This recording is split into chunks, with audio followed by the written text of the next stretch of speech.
How can you talk about Resident Evil, the franchise, without talking about the first game? Why is the first game so good? It came from the PlayStation 1, I think it was, to the GameCube with the HD remaster, which also came out later on consoles, Xbox, PlayStation, even the Nintendo Switch, I think. Don't hold me on that.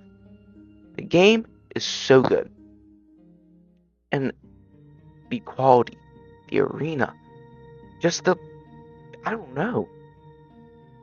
The camera controls are hard to get used to, the tank controls, but they're so good at the same time. The scary, how it impacts scary in Resident Evil.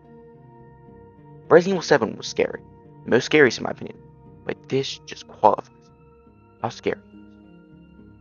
But in this video, I'm going to be talking about why is this game a masterpiece? Why is it so good? How did they make it this good? But I can't say it all in this. Let's get right into the video. See y'all there.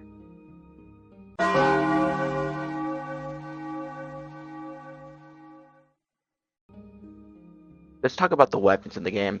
The weapons are really good, ranging from the shotgun you pick up on the wall, having the broken shotgun, you get the shotgun, to getting the second mansion key from a puzzle to get Jill's grenade launcher. And Jill's grenade launcher is really good. It's a really good weapon.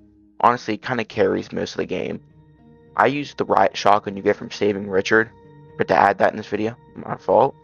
But it's also a really good gun, and the weapons range from the revolver, shotgun, pistol, the flamethrower with Chris, the grenade launcher with Jill. I think I repeated, but it's fine. There's many guns in the game. Even the grenade launcher, not the grenade launcher, the rocket launcher at the end of the game.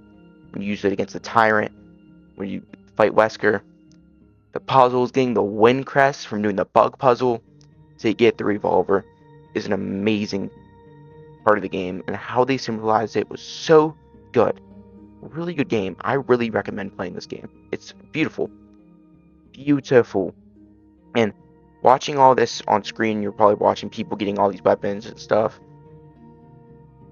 Streamers, YouTubers love doing this, and it's a great thing. And let's get right into the next part.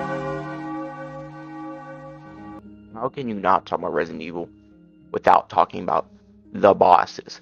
The bosses in this game was made beautifully, and how they remastered it in the HD remaster was perfect. Perfect. From seeing the snake, from after getting the serum for Richard, perfect thing.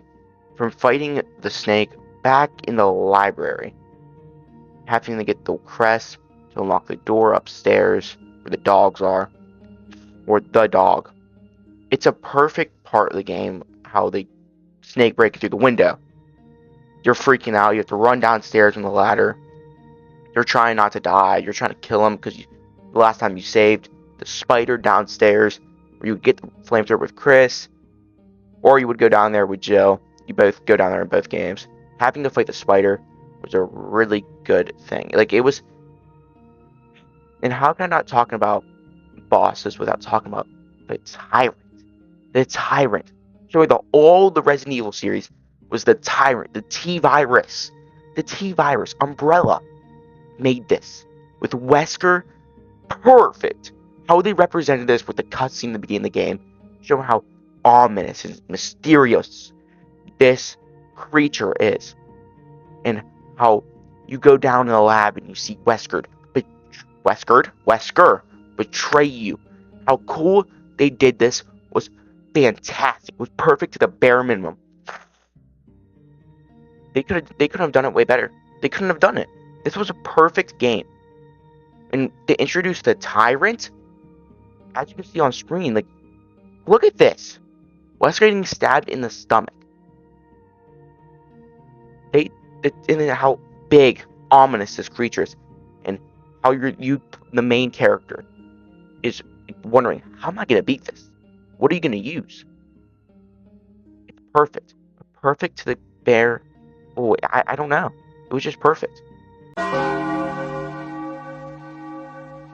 How can you talk about Resident Evil without the features and like the safe room, going in the safe room, saving the game, the music, how it felt. You're like, man, finally, the ink ribbons, the best thing about, like, one of the coolest things, how you can examine stuff to unlock certain things. Like, you can examine an ink ribbon. You can open the ink ribbon.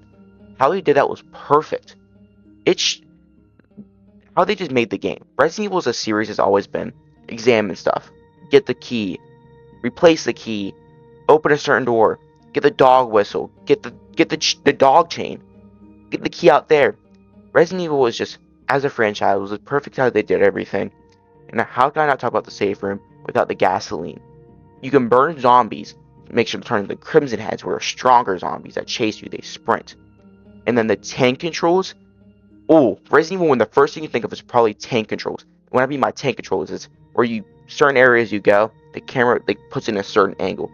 The camera angles were hard to get used to, but it's really good. And how they did it was fantastic. Just a bare bone. Man, I just don't know. It's just how they did it. And this is why I think Resident Evil is a masterpiece. I think it's a 10 out of 10, and why you should play it. If you enjoyed this video, if you want to see Resident Evil 2, subscribe, like, and comment below. God bless y'all. Lingangule gule gule guata lingangu lingangu lingangule gule gule guata lingangu lingangu lingangule gule gule guata lingangu lingangu lingangule gule gule guata lingangu lingangu